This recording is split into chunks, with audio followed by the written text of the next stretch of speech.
Good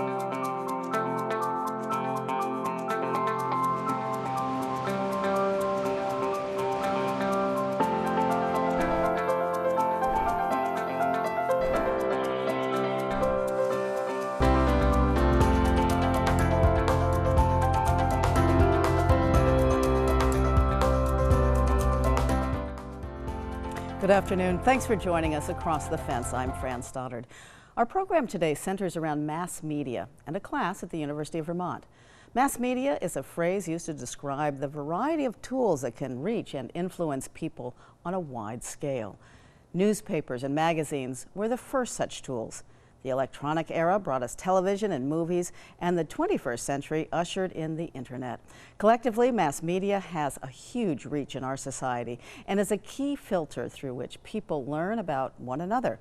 But countless studies, starting in the 1970s, show mass media continue to produce negative stereotypes, often with harmful effects.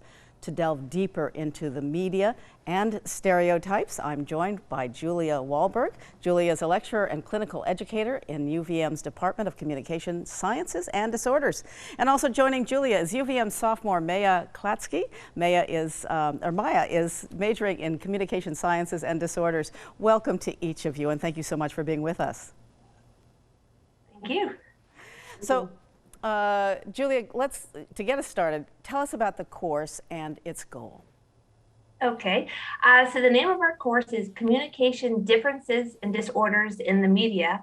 And during this course, we analyze how the media portrays marginalized groups. We're interested in seeing if these are accurate representations, if there's diversity in the representation, and then we really want to look at how this representation affects our perception of these marginalized groups, and importantly, does it affect our behavior, how we interact with marginalized groups? And then once we gather all this information, what can we do with it? What are some personal plans of actions that we can take? So how does the topic of aging in particular fit into this course? So if you think about it, aging impacts all of us. And if we are lucky, one day we're all going to be part of this older group of citizens. And in our society, we try everything we can to extend life. We take vitamins, we exercise, we take different medications, have all these different treatments. But however, we also do everything that we can to kind of distance ourselves from this natural process. We fight aging. We do Botox injections. We buy anti-wrinkle cream. We dye our hair. We do everything to distance ourselves. So we just don't want to associate with being old or looking old. So why do we do this? To me, this feels like ageism.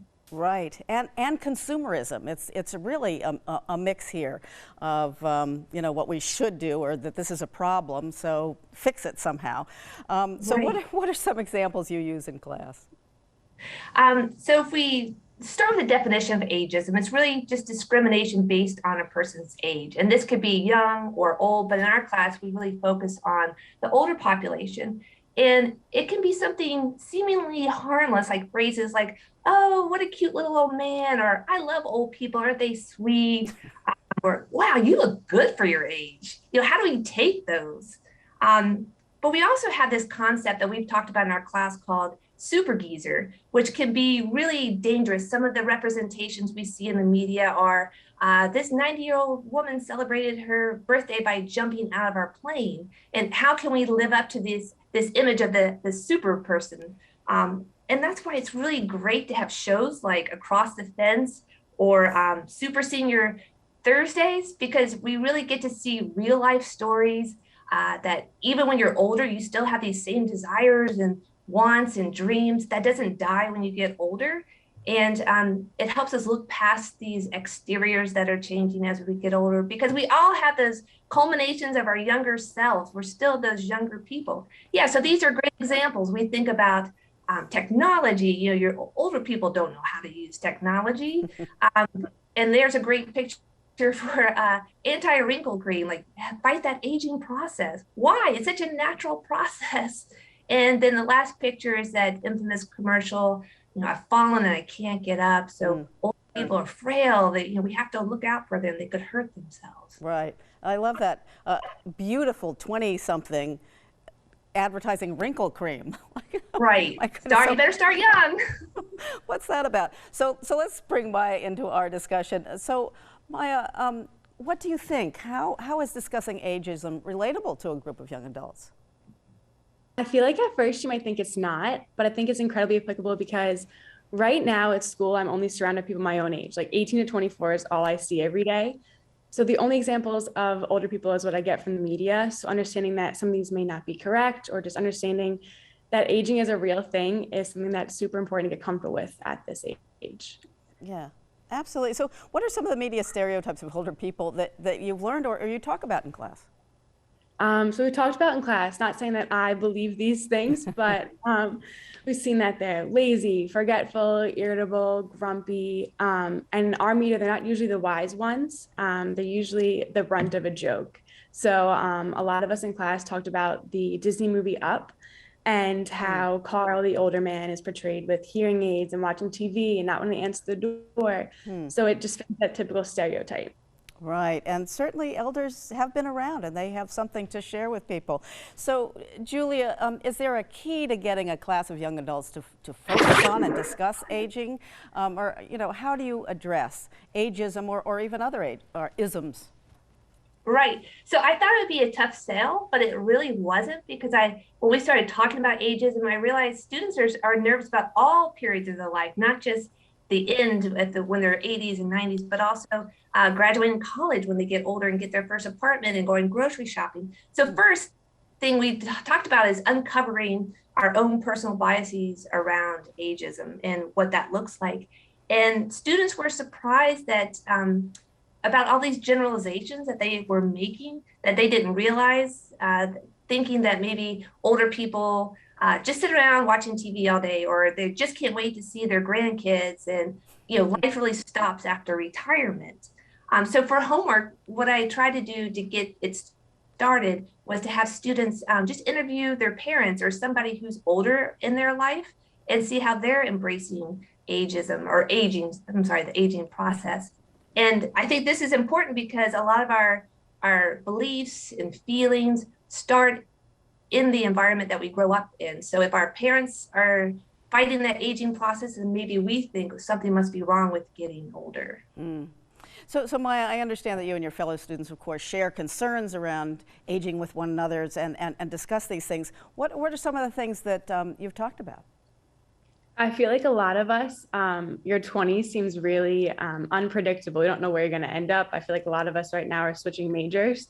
So I feel like our life right now is so confusing and up in the air that looking out into the future is even scarier.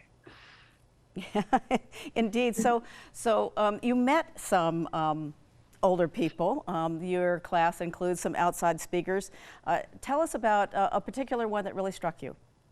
So we met with Pat, and she was 94 years old and living this crazy life. So I think hearing Pat's experience, the fact that she would go to different sports games and she was a swimmer and joining different drum groups.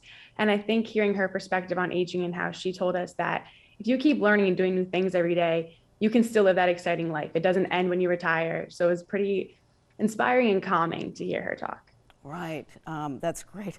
At 90, but it's true as you say, Julia, at 60 and 70 and 80, and it's pretty wonderful. So Julia, just quickly, you have some other aspects to your class, some movies and a plan of action. Tell us about that. Sure. So we watch, for homework every week, we watch a movie, a mainstream movie or a documentary, so we can discuss perception. So for the week on ageism, we watched the movie Alive Inside, which is a documentary about individuals with Alzheimer's disease living in a nursing home. So we wanted to see how this population was portrayed, because I think a lot of people associate getting older with dementia. And can you look past those that exterior and how people are portrayed and really see the individual that is still there?